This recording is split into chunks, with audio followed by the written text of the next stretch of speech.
Yes,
Can you hear me?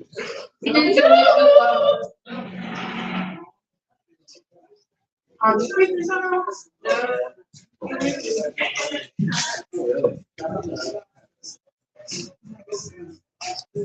We're not checking so.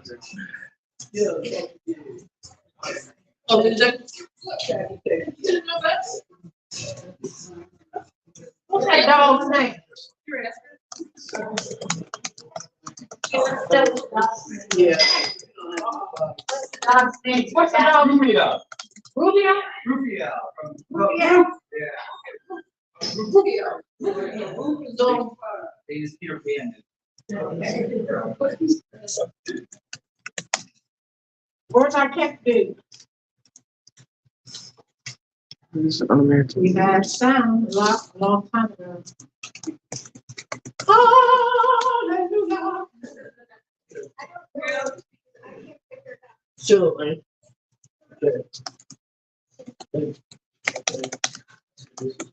Here he comes. Hello. Hit your outfit. Okay. Did we press any buttons yet? No. I don't know a lot of them, so No. that's what I don't know. So now. Yeah. All right. Hello, everybody. Welcome. This is our first spring story slam, and we are glad to be here at Fountain Square Brewing Company. Q King is out in the parking lot.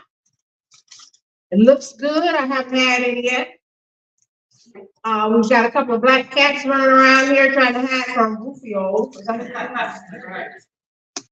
He got in there with another dog laying down there. What's that dog laying down there? What? Zelda. Zelda? Zelda, like the game. Creativity was, okay. Hi, Zelda. Zelda? Zelda.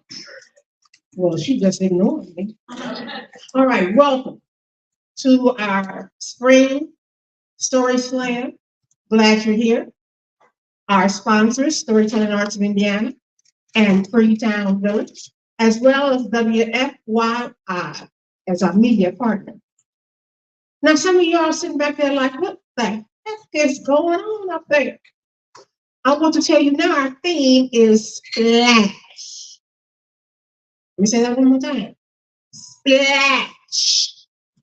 What could you splash? I want you to think about that. Because what happens during this evening is one person starts telling a story and reminds the next person of another story. And so all you have to do is fill out a slip of paper with your name on it, and I will tell you, we will pull it out of this lime green basket and we will have you tell a story. But right now, I want to introduce Greg, a maestro organizer, because he's got a few words to say. Oh,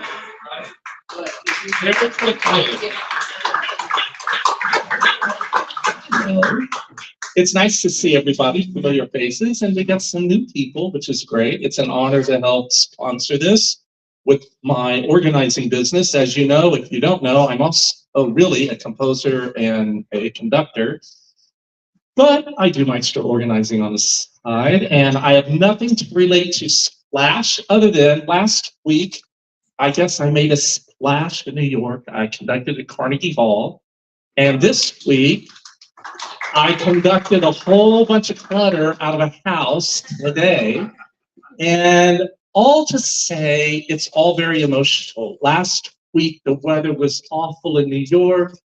The kids that showed up for the choir weren't really wonderful or well prepared, but we sang with joy, and everyone left New York on top of the world. You know, that was the goal. Today, it was about an American dream that became a nightmare for this family. And my job was to try to make it better. And I hope I did, because we moved 2 giant truckloads out of that house of items that just didn't need anymore or want, you know? It's very bizarre. So I made a splash today, I made a splash last week. It's great to be here, and happy spring. If you need some clutter taken out, get a hold of me, Maestro Organizing. I guarantee you, it can be as bad as today, or it can be just a closet. I don't care, but I'm here to try to help you. Okay, thanks.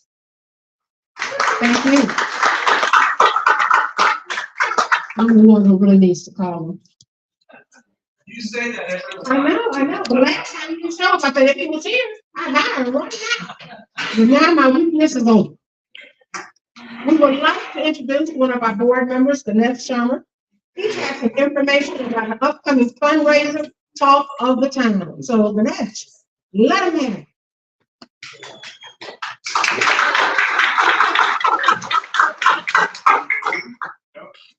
Good evening, everyone. I'm Ganesh Sharma. I serve on the board of directors for Storytelling Arts of Indiana.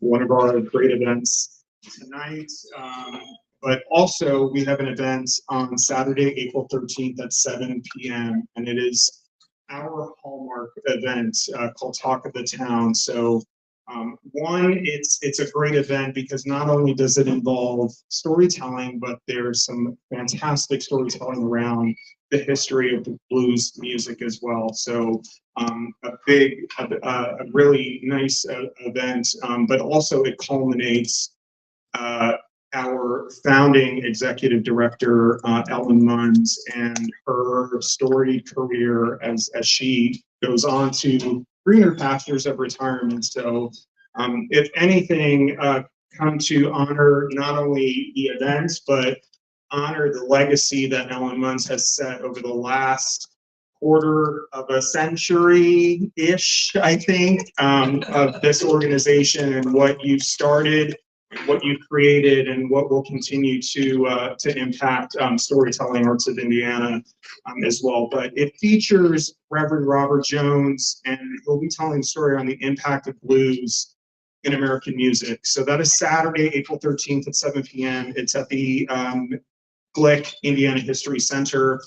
There are flyers on the tables. Please come. It's going to be a wonderful event, both with storytelling and incredible music as well, and a really, really great dessert and wine bar. So, thank you.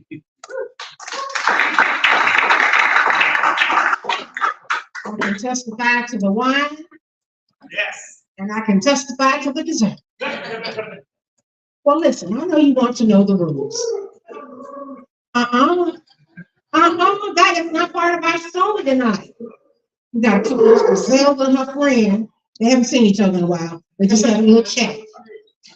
Listen, you want to know the rules because we have prizes for these stories tonight.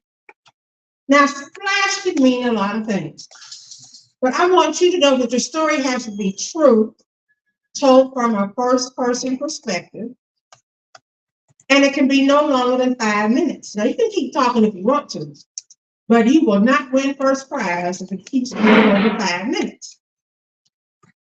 Now, splash. You know, I try to think about things that have splashed in my life. Like the time I fell off a raft in Lake Michigan and almost drowned. Or the time I heard somebody talk about her husband's weird bathroom habits. How he was so against the splash when he had to do the number 2. But he lined the toilet bowl with all this toilet paper. I pity them during the pandemic. But whatever topic you want to talk about, if you splash, you want to come up here and tell it. Now, I'm telling you now, whoever is telling the story will jog your memory banks, and you will want to come up and tell a story after them. But right now, I'm going to reach my hand into this lime green basket, raffle through all the names, and our first teller is No Beauty. No, what a lucky guy.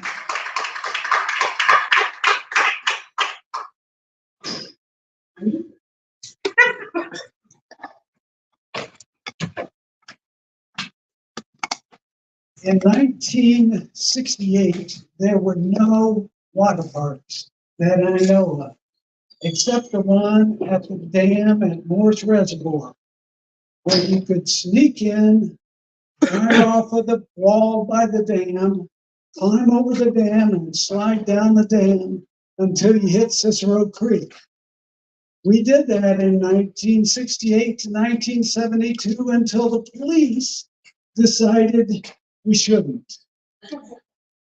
And then 30 years passed, and I got married, and I had kids, and there were water parks, and they were a riot in my mind. And so the first one I remember well was a double tube with my 7-year-old daughter, and we shoot down this tube and stop halfway down. I think it was my weight against hers, and she had none. I knew people were coming behind me, so I rolled off the tube, shoved her down, and slid down by myself. Everything was good. The people came out maybe 2 seconds after I hit the water. The next one that was right next door to this was this beautiful one that had no tubes, and it was called the Cliff. And the cliff shot straight out, And then you couldn't see anything because it was a cliff. And you dropped straight down, and I was wearing my baggy swim trunks. And when I dropped, it felt like I was a parachute, free falling. And then I hit the bottom. And then I climbed out and I did what my wife said every man that came down that cliff did, and that's pick half of their suit out of their butt. Because when you hit the bottom of that, everything just sucked up. The next place we went, I thought was the most fun because there was no tubes, or no inner tubes. There were tubes and you could race against somebody else. And what I did is put my 8-year-old son next to me on the tube next to me and told him I would beat him to the bottom. And they were these things that curved like this, and then came around a curve and shot out. And I killed him. I acted like I was on the luge. I had my toes pointed, my body straight, my arms crossed, and I just flew up those sides and down and up the other side and down and up the other, and came shooting out. And I was in the water standing and watched him come out. And it was like, you can't do this. And so he said, I want to ride the one you rode. So we walked the 4 flights of stairs. And if you've ever done that, it takes about a half hour just to walk up. Because you go one step at a time and then stop, you go one more step.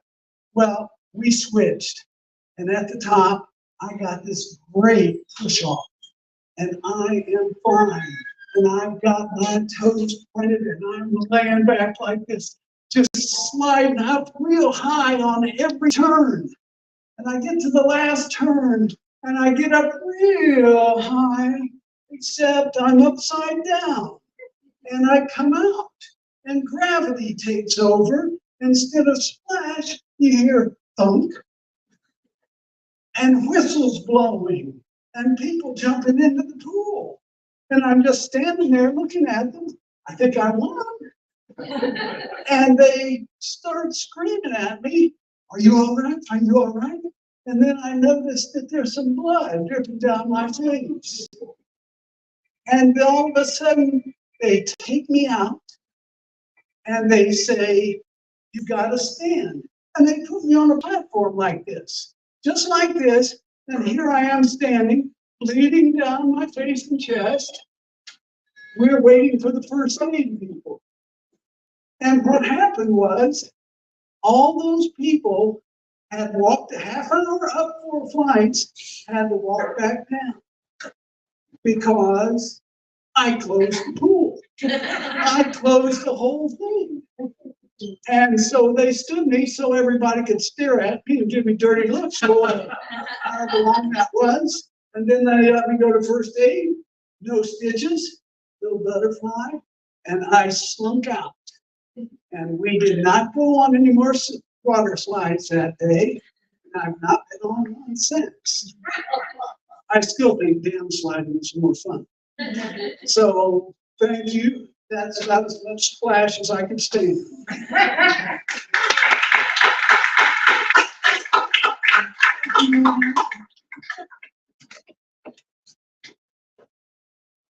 Yeah, people were rolling their eyes at you, honey. Listen, Samantha's standing right there in the middle. If you've got a story you want to tell, get a slip from her and fill out your name, and we'll call you.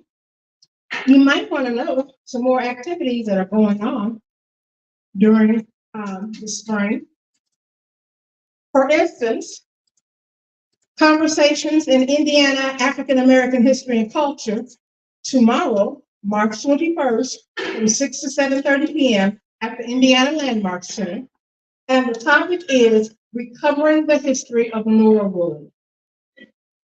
Now, you heard about the Talk of the Town on April 13th. Also in April, on April 27th, Bill Harlan on Native Hoosier. He escaped to the East Coast, but he comes back to tell us stories about being Indy raised. And that's 7 p.m. on April 27th. Now, if you have a story you want to tell, raise your hand, Samantha. She will take your little slip. Let me reach down into this basket, this lime green basket, and pull out another name. Our next teller is Chat Black.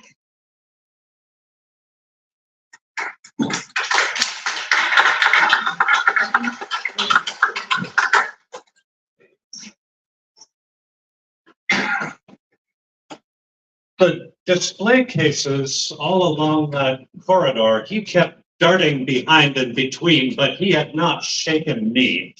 And I was gaming when we burst through those doors at the far end out onto that brightly sunlit catwalk jutting over the waterfall. The mist and spray churned up by all that water thundering over and down, and then I was awake. And all of that falling water in the dream made me leery of reaching down and feeling the mattress. And when I did, my thoughts came stacked up in layers. Bottom layer, why has something that last happened when I was single-digit years old happened now? Next layer, is this what Father Time has in mind for me? I remembered an old neighbor of my grandmother's, an important mentor to me, and decades later I'd been in the area, visited him, still in his home, 99 and a half. And he told me that he had just lately lost that control, and that was what left him with no will to be social. He was keeping inside, felt like he was waiting for the end, and that came before his 100th, just shortly after my visit. But here I was, half that age, looking just days ahead to my 50th, and if my present was going to be this, it better still have the receipt. And next layer, what will I say when I wake the person whose mattress this is? Can't lie here just thinking about it. Next layer, swell. This was my first relationship ever as the older partner. That was never planned. I'd just always been the younger by a year or two, about 8. Save one time in college, I was half a year older, but she was the senior. But no, here I was, 9 years the older, hoping by this time of our lives that was not unseemly. But she never had been one to let me forget it on the best of days, which this was not shaping up to be. Mercifully, once awake, she said nice, supportive, understanding things. And before dumping me a couple of weeks later, she compiled a good enough list of other reasons that she could leave this one unmentioned, which counts as kindness as breakups go. And also, mercifully, Father Time did not turn out to have it in for me after all, and the nearest thing to a recurrence was 1 week later. Same setup, long corridor, this chase, big water at the end, which no sooner came into view than I was bolt upright in bed shouting, no, no, no, no, no, no, no! And very happy that I was at home on my own that night because I could picture her rolling her eyes at that too. But nothing even that close since then. And I've learned the wildest thing about my brain. When I sleep, parts of it stay on the job. The parts have personalities. One is like a cranky toddler, and he, rather than get up at the night, is like, nope, I'm comfy where I am. I don't care what happens. And one is like a bossy older sibling, like, we are going to wake up and get up and do this right. And they contest their wills by messing with my dreams. And Cranky has this one play he runs over and over, which is make up a dream that leads to big water, but sneakily enough that Bossy won't catch on before it's too late. Bossy is the silent watcher over all of my dreams, but poised to spring into action, and that means to throw some new thing into the dream so preposterous that I wake up laughing.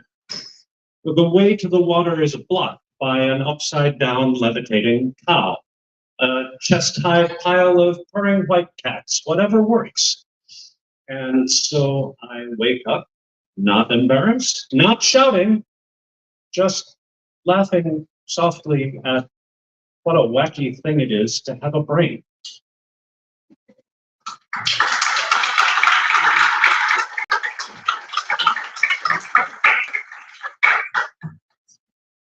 Thank you, Chad. Now, you see Samantha, wave your hand.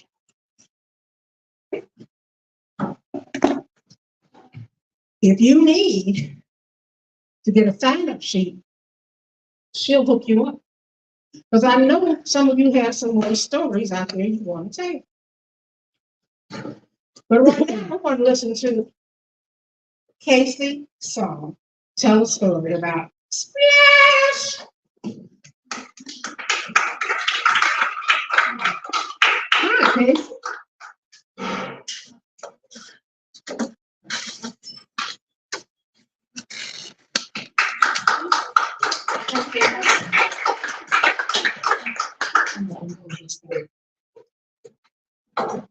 Well, when I was a kid, I was a lot braver than I am now.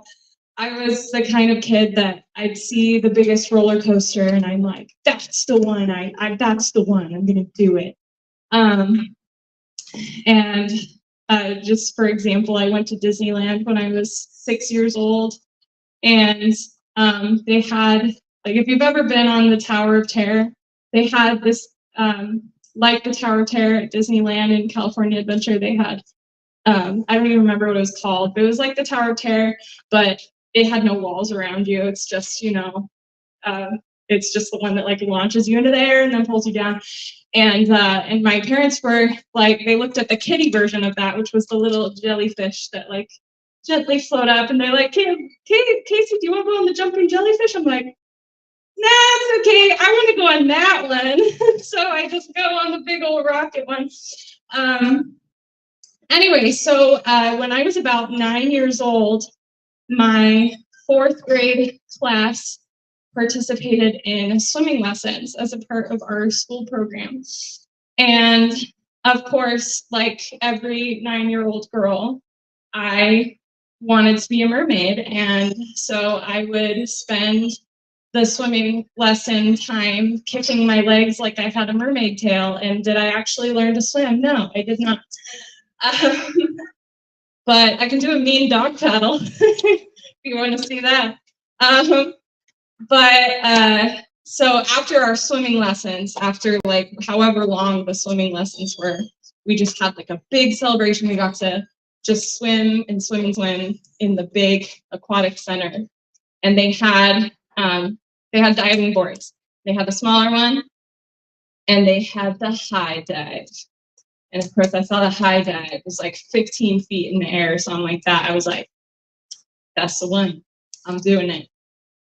And so my little 9-year-old self, and I tell all my friends, of course, my friends are like, okay, have fun. I climb up the ladder, and with every little grab of the, what's it called, the handlebar, I'm regretting it a little more and more. And I step out onto the high dive, and then I look down. And definitely did not want to do it anymore. But I couldn't back down. My friends knew I was doing it, and I gotta do it. I gotta do it. So honestly, blacked out. Can't even tell you what happened. But I do remember the splash at the bottom as I landed purely on my belly at the end. And I will never jump off a high dive ever again. Thank you very much. You mean to tell me that was the last time? Thank you so much. You know, I remember in my high school swim classes, I was actually a gym assistant in high school. Yes, that's been many, many moons ago. Okay. And you couldn't graduate high school unless you learn how to swim. And I really believe I could save myself, but don't ask me to help none of y'all, okay? I'm getting out the pool. But so often, in order to make people comfortable with getting in the pool for their very first time, I dressed up in an old-time 1890s swimsuit, you know, bonnet, bloomers, long top, for our very first day of swim class. And I would do it again if I could, but right now, the best thing I can do is go to the pool for therapy, trying to get my hip and my knees to work again. So I'm not making a splash right now at all. I want to know if you still have a story. There's times Samantha's got all these black forms. But right now, we're going to listen to Samantha Powell tell us a story.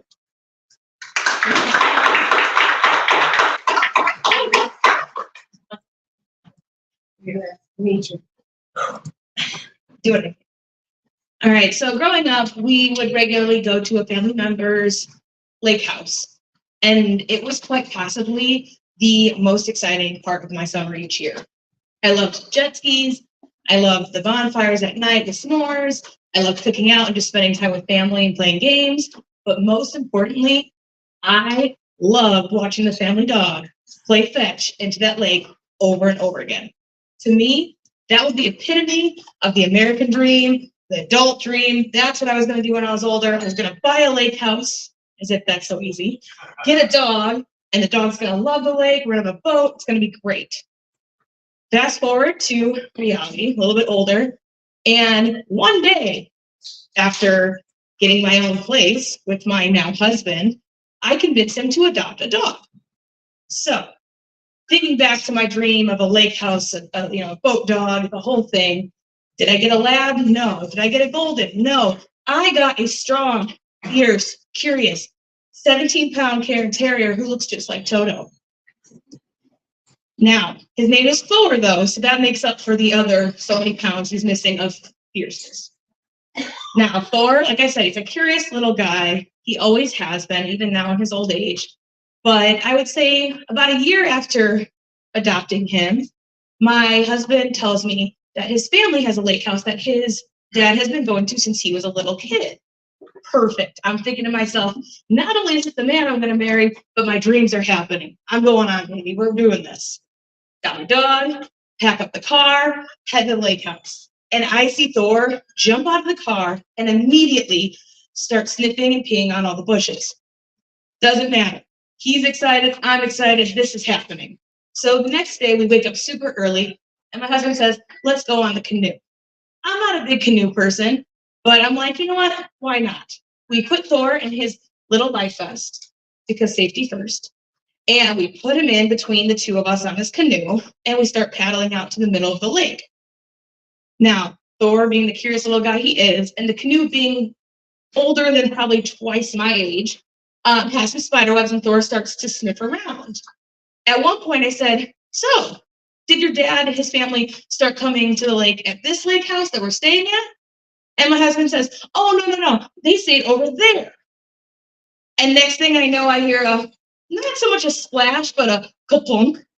And we look out and poor little Thor has his head barely above water and is frantically panting for his life and paddling for his life in his little life vest. Again, looking for the life vest, my husband just swoops him up, puts him back in the boat. A lot of people would think, you know what, Sam? You either got to get another dog or get another dream because it's not happening. But about 5 years later, we've become pretty good friends with our neighbors who also have dogs, and we share a fence that we've opened up so the dogs get not just one, but 2 backyards. We're out of town. They offer to watch Thor. I think it's a great setup. They, however, have a pool in their backyard. Thor, being the curious little guy with not quite the street smarts we had hoped, is sniffing around the pool. They don't think much of it. They come to our side of the yard and it's raining. And then all of a sudden they hear the familiar sound that I had heard years earlier at the lake. Ka-plunk. Thor had jumped into the pool. The thing about Thor, though, is he's got little legs. He cannot climb out of that pool. So our neighbor runs over in the rain and dives in the pool and picks Thor up and gets him out. And you'll be happy to know, you fool Thor once, all right, shame on you, fool Thor twice, shame on him. You don't fool him 3 times. He has now figured out that he does like water, just not in the way I had hoped. He prefers to be lying right on my chest under the beating sun as we both just float around on a floaty, relaxing the day away. Thank you.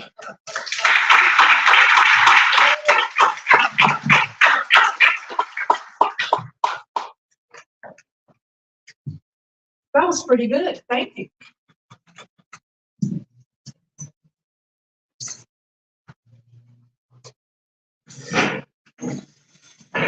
I was trying to think of some more splash stories in my life. I'm going to come up with another one before the evening is over. But it seems to me that a new name was put in my basket. Am I right? It's not that one. Sorry. It's not that one. That's okay. I'm having nothing but time.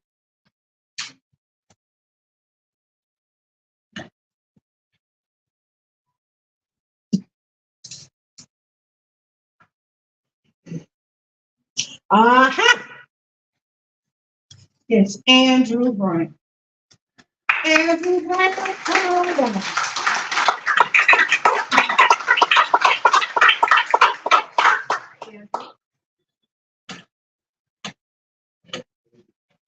When they put my name in the basket, I was hoping they would shove it down as low as humanly possible. But Yeah. fate works in many interesting ways, I suppose. Let's see here, splash. I must have been about 4 years old when I first learned to swim. And if you ask my parents, that was far too late in my life. My father, who grew up during the 1970s in rural Florida, was captain of his swim and dive team. And this was during the 70s too. So imagine a very big muscular man with a big old afro doing all those dives in high school. You know he was committed to get that hair wet.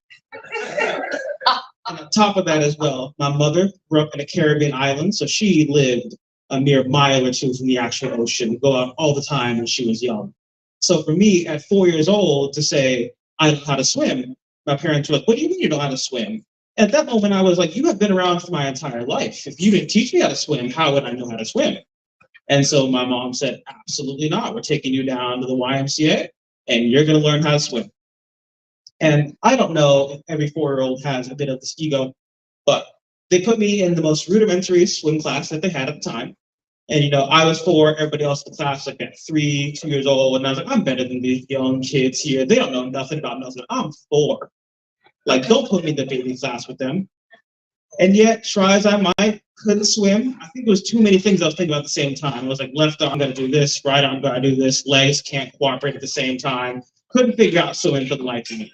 And I was doomed for a while, never to learn how to swim. I would say for about 4, 5, 6, 7, I was always that kid at pool parties who'd be kind of off to the side, didn't know how, and fortunately sitting, at one of the chairs and whatnot with the parents. I just didn't know how to swim. But and this very interesting point happened where I decided that I was going to learn how to swim. My dad and one of his coworkers took me and one of his daughters on to a trip around the Gulf of Mexico area, and lovely kind of swimming area right along the coast. And again, I couldn't swim at this point, but my coworker's daughter, I thought, the most beautiful thing I had ever seen. I was 8, she was 7, a match made in heaven, really felt like it felt true amore, I tell you. But I was sitting on the sideline, she was learning how to swim, and for the life of me, I couldn't get in there. I was too scared to do it. So I was like, you know what? I'm not letting this control me. The next time I have the opportunity, I'm going to go swim. And something must have hurt me, because the next 2 years, I was never around the pool again until I was 10 years old. 10 years old, I'm at my aunt's place, she's having a cookout, she's in my own neighborhood, friends and whatnot. And again, at that cookout, there's this lovely girl, again, I was 10, she was 9, made in heaven. But I was like, there's a pool here, and you know what? I'm gonna learn to swim. And I'm sitting there, I'm on the side, thinking to myself, I gotta do the left arm here, the right arm here, the left leg here, put this back here. And I was thinking, the time was passing by, the sun was setting, and I'm like, I gotta get in this pool at some point. And I thought to myself, at the end of the day, why are you thinking so much? Just dive on in. So, at the advice of no one, I thought I'd square up my little 10-year-old body. I run over and I jump on in, head first, straight in the pool. Now, I would love to say that I very successfully swam across the entire pool and I admired this girl and yada, yada, yada, and I became the hero. That was not what happened.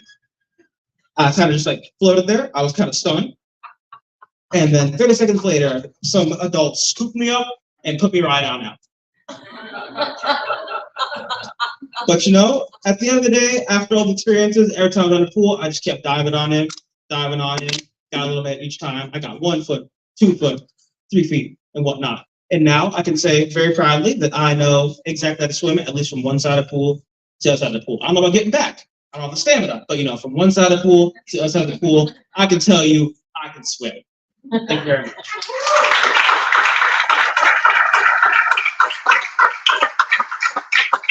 That was determination. Determination. Wasn't it some John Wayne movie that the kid didn't know how to swim and he said, "Oh, I'll teach him." And he took the kid and just threw him out into the little pond. And his mother was aghast. Oh, I'm the only one watching John Wayne? What? Y'all check that out. It's true. It's true. That would have been something my father would have done. Just throw John out into the pool or pond. See if he survived.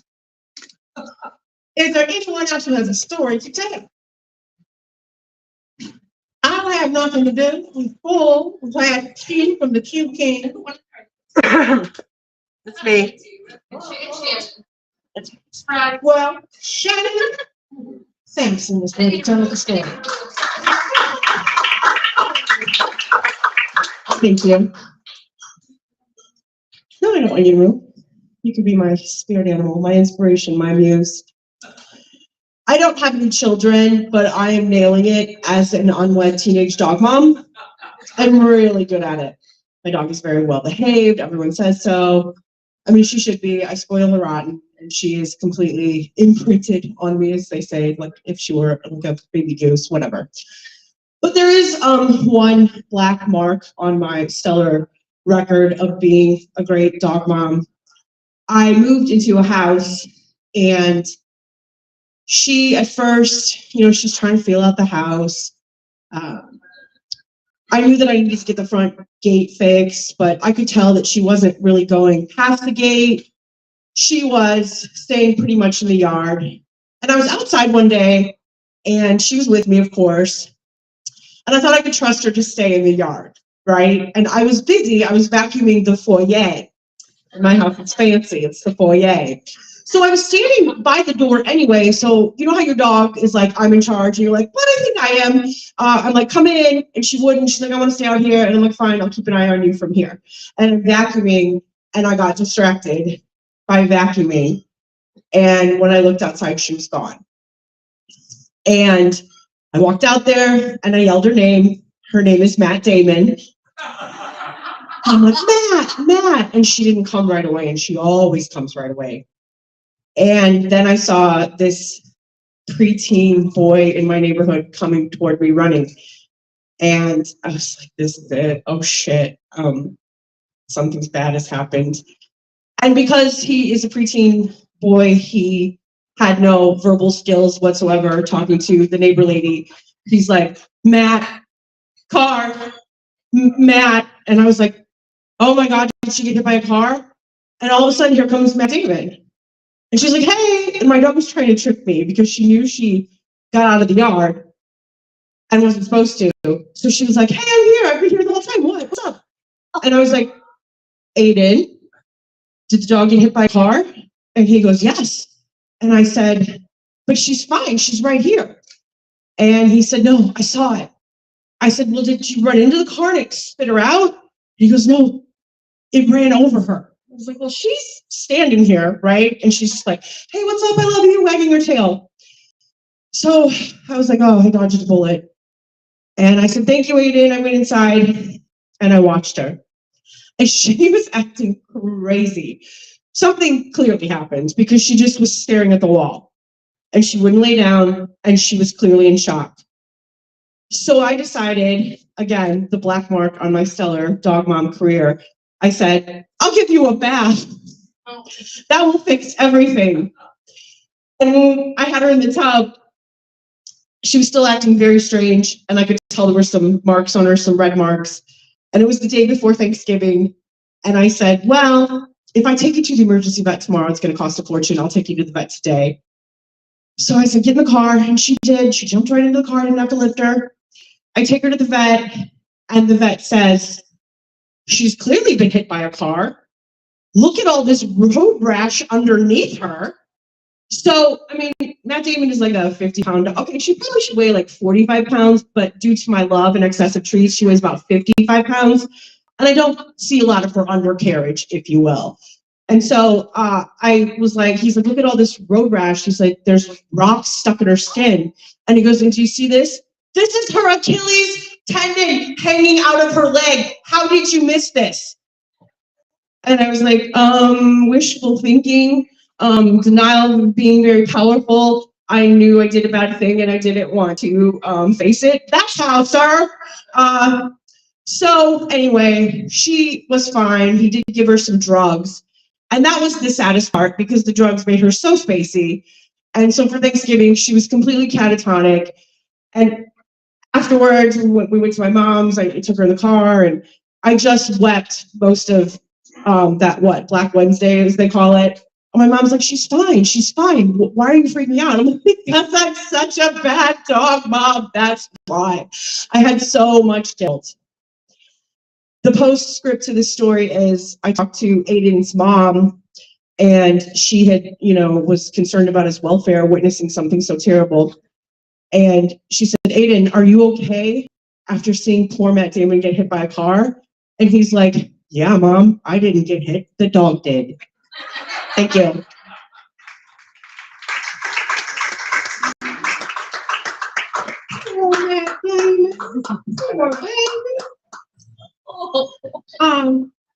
I know that thought made you think of another story, right? Anybody? Right? We got blank slips off the wazoo. You could tell us another splash story. Okay, here's my last one while the judges are tallying up. Oh, right. Just coming up and tell us your name. Because I really didn't have to tell the story.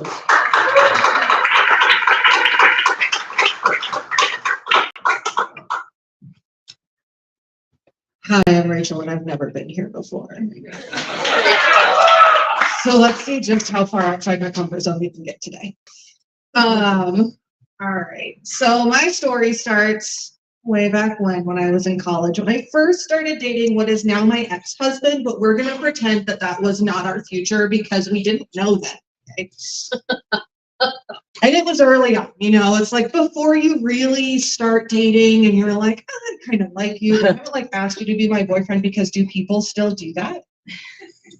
And at the time we were living in South Texas and we hadn't really been on a date, but we decided that it would be completely normal to drive 3 hours south to the Gulf and just spend the day on the beach. This seems like a normal thing that people who are maybe not dating do. And so we go to the beach, and you can't tell now because I had very fancy doctors with very fancy lasers blast them into my eyeballs until I did not need them anymore. But at the time, I was very dependent upon my glasses. As in, all of the humans who stood any further than the edge of this, are we on a stage? At the edge of this stage had just pits for eyes. It's terrifying. So we go to the Gulf and we decide that a great activity, which I've never done before, is to go jet skiing. So we get on the jet ski and I'm wearing my glasses because nobody stopped me to say, pardon me, ma'am, but you may not want to bring those out into the ocean. So we get on the jet ski and it is a blast. But you know what else I didn't know being the passenger on the back of this jet ski? It is that the most fun thing you can do on a jet ski as the driver with a passenger on the back of the jet ski is to whip it so fast in one direction and then turn that you fling the person on the back of the jet ski into the water. incredibly fun. But you know, it doesn't stay on your face very well when you hit the water going how many miles an hour a jet ski goes. At this point, I think it's 100. The glasses. So we're going on a jet ski and we haven't really been on a date yet, but I like this boy, okay? And I'm like all of 19, so I like a boy and it's like all consuming. We're on this jet ski and he flings me off the back of this jet ski and I hit the water and I swear I could hear the of my glasses sinking into the ocean.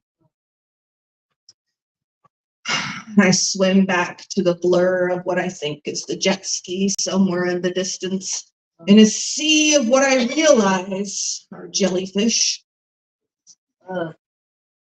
They're either jellyfish that don't sting or I'm incredibly lucky. I haven't tested which yet. And I make it back to my jet ski. And I promise you, to any of the men or ladies or anyone who's trying to impress a woman in the room at this moment in time, that there is nothing that will get a girl to rely on you faster than making it so that she can't see and has to be led around for the rest of the date by her hand, including the 3-hour drive home in the car. Oh, wow. Rachel, that was great, Rachel. Thank you very much. Reminds me of the time I let somebody talk me into paddleboarding. I know I don't look like the person who might paddleboard, but yeah, I did it up in Hillsdale, Michigan. I had my little pole, stood up, had the little flag going, and then all of a sudden I was in the water. I didn't hear the splash because I was too busy yelling. And I want you to know I can't do paddleboarding right now. And I've not been on one since. But I want to ask one more question. Is there anybody here still who wants a story to tell? I know this just brought up another one. If you have another tale to tell, we'll let you tell it. Well, while you're thinking about that, let me remind you that I have some survey forms we're going to pass out. And I want you to complete them because you can win free tickets to one of our next events. We need this information, not because we're going to send you email or anything, but we have reports to do. Or at least Ellen and Ophelia have reports to do. And they're due by the 29th. And if you put a little information on it, this will help them out. You might want to know that our next slam is on April 17th at 7 p.m. at Jamaican Breeze, and the theme is karma. And I don't think they're talking about the record store either. Okay? See, I didn't go over it all. These people are too young. But remember, Talk of the Town is on April 13th. And Bill Harley will be here on April 27th. And tomorrow from 6 to 7:30 at Indiana Landmark Center, Conversations in Indiana African American History and Culture. And the subject is Recovering the History of Norwood. Any questions? Anything I want to know? Anything I want me to make up? I'll bring that. Okay.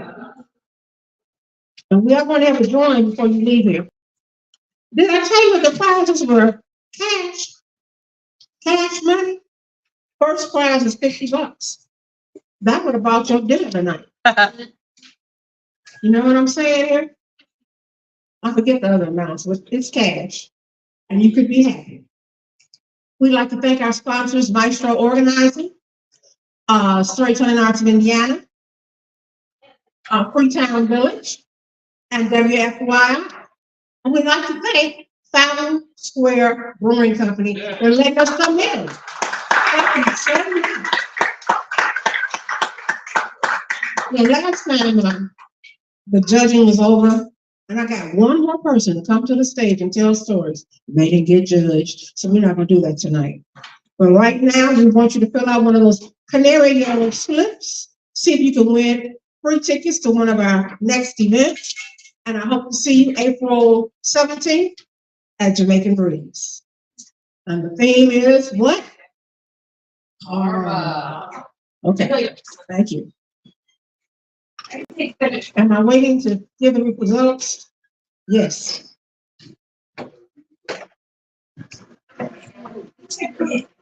And we'd like to take pictures of the winners, please, at the end. Our third place winner is Andrew Brown. Come on down. Our second place winner is Noel Jimmy. Come on down. And our first place winner is Rachel. Yay! Come to the stage, we'll take your picture and we'll give you a minute.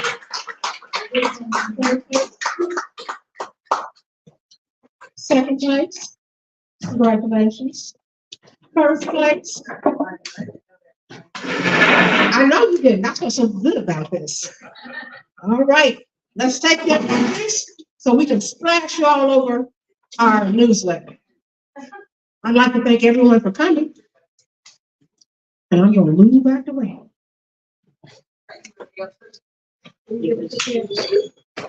Hold on a second. Karma. That's your next topic. Karma. More square maybe. Very interesting.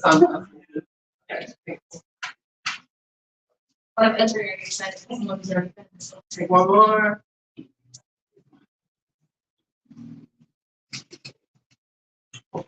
See what's that hard? No, tell all your friends. Okay.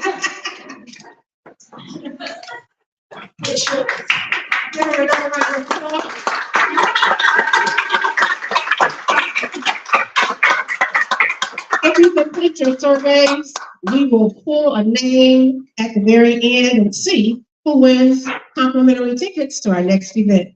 Again, thank you so much for coming. Yeah. I do, yeah. Has